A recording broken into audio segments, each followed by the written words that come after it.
11월 12일 우리 한빛 가족들 서밋 타임입니다. 오늘 여러분 금요일 날 여러분 승리하는 하루가 되기를 예수님 이름으로 축원을 드립니다. 이 시간 하나님 말씀을 봉독합니다. 신명기 16장 9절부터 12절까지 말씀입니다. 신명기 16장 9절부터 12절 제가 가진 성경으로 구약성경 287쪽에 말씀이 나옵니다. 신명기 16장 9절부터 12절을 제가 봉독을 합니다.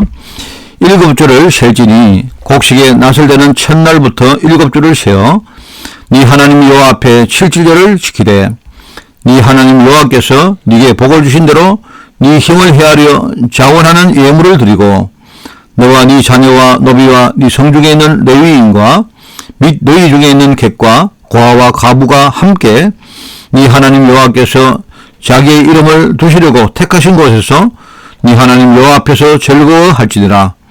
너는 애국에서 종되었던 것을 기억하고 이 규례를 지켜 행할지니라. 아멘. 자, 오늘 제목은 눈에 보이는 오순절 성전입니다. 어제는 눈에 보이지 않는 오순절 능력입니다. 오순절 능력은 바로 성령 충만을 말한 거죠. 그래서 우리가 눈에 보이지 않는 성령은 눈에 안 보이기 때문에 그죠? 눈에 보이지 않는 이 오순절 성령의 능력을 우리 신앙 속에 우리 각 사람이 내 현장에서 정말 누리는 것이 어제 메시지고요. 그리고 이제는 정말 이 사실을 우리가 증거할 수 있는 눈에 보이는 오순절 성전을 우리가 우리 현장에 또 나아가 전 세계 237 나라에 우리가 이 성전을 준비하는 그 일에 우리가 헌신하는 걸 말하는 겁니다. 오늘 여러분이 여기에 중요한 그런 뜻을 가지고 승리하는 그런 여러분 되시기 바랍니다. 우리는 눈에 보이지 않는 오순절 성전입니다. 우리가 오순절 성전입니다. 왜냐니까 우리 안에 오순절 임했던 바로 성령께서 우리 안에 거하시면서 우리를 성전 삼았기 때문에 그래요. 너희가 하나님의 성령인 것과 하나님의 성령이 너희 안에 거하시는 것을 너희가 알지 못하느냐 했거든요. 자, 그렇다면 눈에 보이지 않는 성전은 무엇이고 눈에 보이는 성전은 무엇입니까? 눈에 보이는 교회, 지금 말로는 눈에 보이는 교회와 눈에 보이지 않는 교회가 있는데 눈에 보이지 않는 교회는 뭡니까? 눈에 보이지 않는 교회는 그죠? 바로 성경의 능력을 말하는 것이라면 눈에 보이는 성경은 무엇일까요? 바로 우리가 여호와의 이름을 두시려고 하는 그 곳, 그죠? 여호와의 이름을 두신 곳에서 전 세계 237 나라를 살릴 바로 그 현장입니다. 그게 바로 성전입니다. 내가 하나님의 성전이고 우리의 모임이 우리 원내세가 바로 성전이고 또 우리가 지금 나가는 현장 하나님의 이름을 드러내려고 하신 바로 그 현장 그 현장이 바로 하나님의 성전이다 말입니다. 그렇기 때문에 우리가 이 성전을 전 세계에 우리가 남겨서 진짜 거기에서 빛을 비추고 또 이 오순절 성전의 축복을 우리 후대들에게 전가하기 위해서 우리가 꼭 기여할 것이다. 자, 첫 번째입니다. 그게 뭔가 하니까 첫 번째로 전 세계 237 나라를 살릴 성전을 준비해라.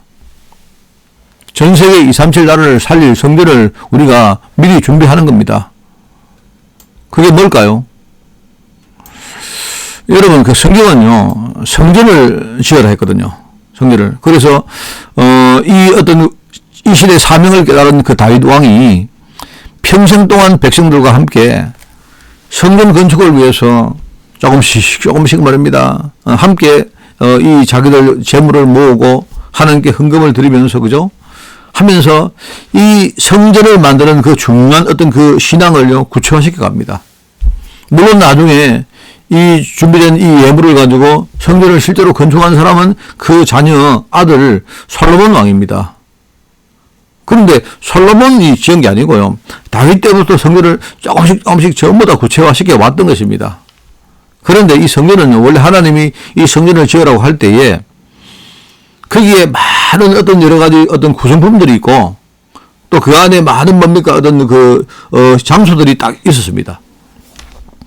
근데 그 하나하나가 굉장히 중요한 겁니다. 중요한 것이고 그 하나하나를 전부 다 모아보면 그게 전부 다 하나님의 절대 계획이거든요. 그런데 이제 그 후대들이 이 사실을 물려받고 난 다음에 뭔가 오해를 한 겁니다. 사람들이 말 어디는 중요하고 어디는 중요하지 않고 어떤 것은 굉장히 소중하고 어떤 것은 우리가 볼 때 덜 소중하고 이러면서 어떤 것은 굉장히 강조하고 어떤 것은요 시간이 가면서 말입니다. 이게 점점 뭡니까 이렇게 흐릿해지고 이렇게 됩니다. 결국은 뭡니까 세월이 한참 지난 이후에 보니까 유대인들이 말입니다. 성전이라는 그 성전 안에 있는 여러 가지 어떤 집기와 장소와 그 다음에 어떤 여러 가지 예식을 굉장히 자기들이 강조를 했는데 그런데 아주 중요한 또 몇 가지는요 놓쳐버렸습니다. 그 중에 하나가 뭐냐니까 이방인의 뜰을 만들어라 하는 겁니다. 이거는요 뭐냐니까 하나님이 이스라엘 백성들을 선민으로 선택받은 민족으로 먼저 부르는 사실은요 이들을 통해서 이방인들을 살리려고 한 거거든요. 그래서 하나님이 뭡니까 아브라함을 처음에 부르실 때에 너와 네 후손으로 말미암아 천하 만민이 복을 얻게 할 것이다. 천하 만민이 바로 전 세계 237 이방인들 237을 말하는 겁니다. 그거를 아예 처음부터 하나님의 절대 계획이기 때문에 성전을 지을 때에 한 장소에 이방인 뜰을 만들어라 이렇게 강조를 했는데 그런데 이 사실을요 놓쳐버린 겁니다. 여러분 이게요 굉장히 중요합니다. 지금 말로 하면 이게 세계 선교거든요. 그런데 이 세계 선교를 하기 위해서는요 지금은 여러분 옛날처럼 이렇게 뭡니까 각 나라 각 지역마다 문화의 교류가 굉장히 활발하고 빠릅니다. 속도가 굉장히 빠르기 때문에 뭐 옛날에는 말입니다. 이 어떤 한 지역이 굉장히 미개하고 아주 뭡니까 발전도 안 되어지고 하기 때문에 발전된 지역에서 선교사들이 가서 도와주고 가르치고 이끌어주고 하는 이런 많은 것들이 필요했지만 지금은 그런 것들이 별로 필요가 없습니다. 지금은 굳이 사람이 직접 가지 않아도 많은 어떤 뭡니까 도구가 있고 이런 여러 가지 뭡니까 어떤 그 문화라는 그 일종의 플랫폼들이요 전 세계에 깔려 있습니다. 그렇기 때문에 지금은요 우리가 과연 이 시대에 237 나라를 살릴 때에 무엇이 가장 좋은 길이겠냐 하나님이 준비한 것이 뭐냐 이걸 찾아봐야 돼요. 그 중에 굉장히 중요한 게 그 TCK입니다. 말하자면요 TCK는 이런 겁니다. 이제 일종의 서드 말하면 제3의 문화를 가지고 있는 일종의 아이들입니다. 우리 한국에도 그런 사람 많지 않습니까?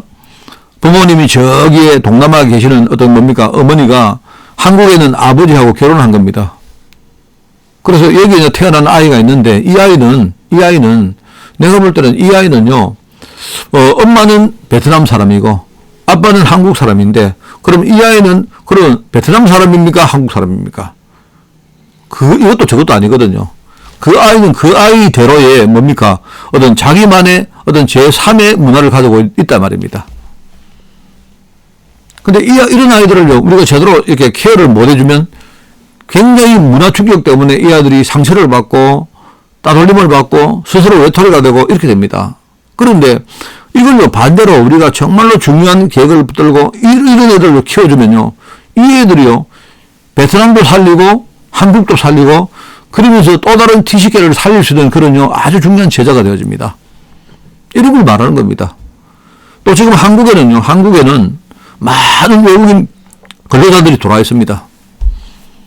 한국에 이 사람들이 처음에는 일을 하려고 돌아왔다가 여기에서 이제 자국 사람을 만나서 가정을 꾸리고 자녀를 낳습니다. 제가 그런 사람 봤거든요. 그런데 문제는 그 아이는 부모님들이 전부 다 베트남 사람이라도 그 아이는요, 한국 학교를 다닙니다. 그리고 이 아이는요, 어릴 때부터 한국 문화를 접하면서 자란 아이가 돼요.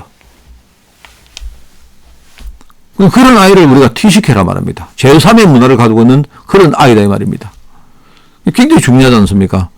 이런 사람들을 우리가 제대로 딱 발굴해서 복음 집어넣고 제대로 키우면요, 이 사람들이 결국 전 세계의 복음을 전가하는 일종의 안테나 역할을 하는 겁니다.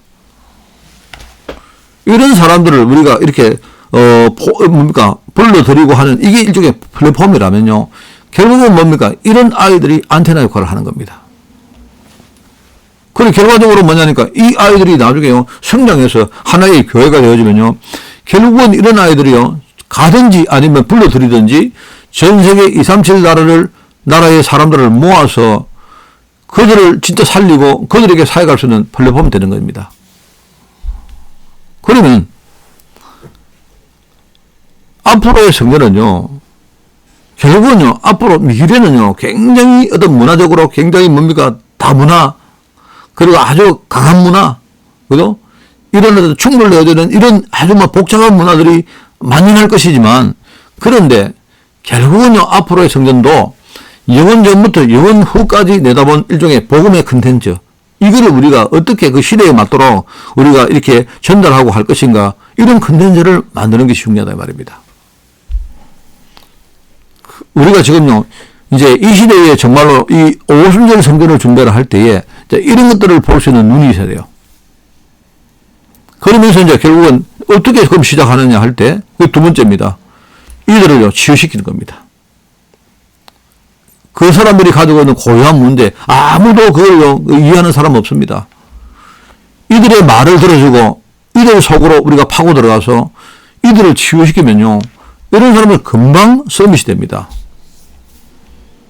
그렇기 때문에 성전은 일종의, 아까 이방의 뜰이지만은요, 기도의 뜰이기도 하고, 우리 이런 렘넌트 아이들을 위한 뜰이기도 하다 말입니다.